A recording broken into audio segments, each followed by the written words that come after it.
Сайн байна уу? Өнөөдөр яаж бичлэг хийхийг та нарт зааж өгнө. Эхлээд ямар ч байсан Play Store руу орно. Дараа нь эхлээд Mobizen гэдэг нэг app суулгаад одоо ингээд энэ татцсан байгаа нь. Тэгэд ийшээ н ороод тэгэд ямар бичлэг хийхээ ингэж ямар дуртай бичлэг хийхээ сонгоно. Тэгэд хардаа энэ дундлын нэг энэ гурвалжиндуу тим юм руу ороод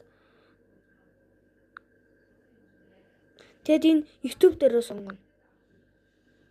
Тэгж YouTube руу ороод дараа нь Next дээрээ дарна.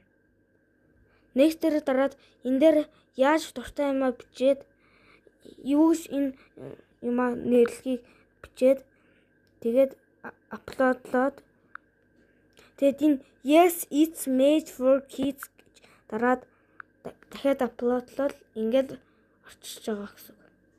Гэхдээ би энийг хийсэн болохоор устгана. За бичлэгтэй хамт байсанд баярлалаа. Баяртай.